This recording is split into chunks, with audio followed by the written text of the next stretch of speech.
भारत के नए संसद भवन के उद्घाटन को लेकर लगातार सियासी बवाल मचा हुआ है। कई राजनीतिक दलों ने 28 मई को होने वाले समारोह का बहिष्कार किया है। इसमें आरजेडी और एनसीपी और समाजवादी पार्टी का नाम भी जुड़ गया है। जैसा कि अब तक आप सुन ही चुके होंगे कि नए संसद भवन के उद्घाटन समारोह में राष्ट्रपति को ना बुलाने पर सवाल उठ रहे हैं। नेताओं का कहना है कि भवन का उद्घाटन द्रौपदी मुर्मू के हाथों न कराकर पीएम मोदी से कराना राष्ट्रपति का अपमान है, जो कि बिल्कुल सही बात भी है, क्योंकि देश का सबसे बड़ा पद राष्ट्रपति का ही होता है। इसी बात के विरोध में एक के बाद एक राजनीतिक दल समारोह का बहिष्कार करते जा रहे हैं। कुछ नेताओं का कहना यह भी है कि पीएम मोदी ने जानबूझकर उद्घाटन के लिए 28 मई की तारीख रखी है, क्योंकि यही दिन सावरकर के जन्म का दिन था। आइए जानते हैं अभी तक किस किस पार्टी और उनके नेताओं ने कार्यक्रम में शामिल नहीं होने की बात कही है। एआईएमआईएम के प्रमुख असदुद्दीन ओवैसी ने कहा कि प्रधानमंत्री नरेंद्र मोदी को इसका उद्घाटन नहीं करना चाहिए। अगर लोकसभा अध्यक्ष ओम बिरला नए संसद भवन का उद्घाटन नहीं करेंगे तो हम समारोह में शामिल नहीं होंगे। एनसीपी के प्रवक्ता ने जानकारी दी कि एनसीपी नए संसद भवन के उद्घाटन समारोह में शामिल नहीं होगी। पार्टी ने इस मुद्दे पर अन्य समान विचारधारा वाले विपक्षी दलों के साथ खड़े होने का फैसला किया है। उद्धव ठाकरे गुट के नेता संजय राउत ने कहा कि सभी विपक्षी दलों ने 28 मई को नए संसद भवन के उद्घाटन का बहिष्कार करने का फैसला किया है और हम भी ऐसा ही करेंगे।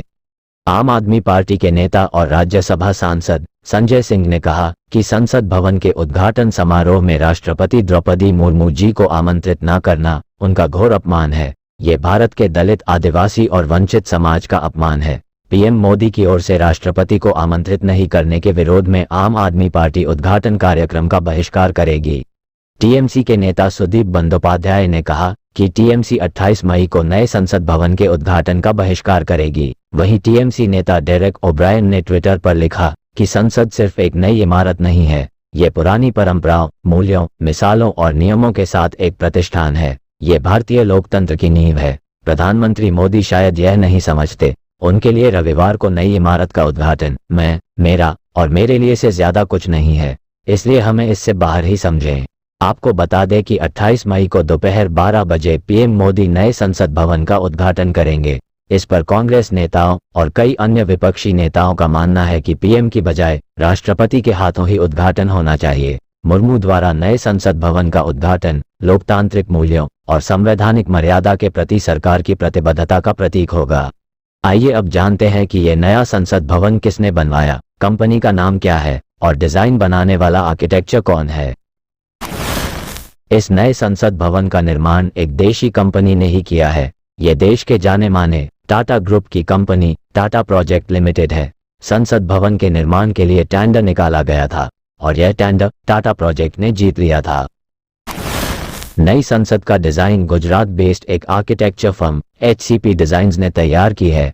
इस बिल्डिंग के मुख्य आर्किटेक्ट बिमल पटेल हैं। बिमल पटेल कई बड़ी इमारतों को डिजाइन कर चुके हैं।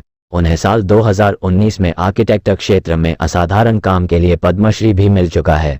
उन्होंने विश्वनाथ धाम, काशी विश्वनाथ मंदिर, Gujarat high court building, IIM Ahmedabad campus, Tata CGPL township, Pandit Deendayal petroleum university सहित कई बड़ी बिल्डिंग्स डिजाइन की हैं।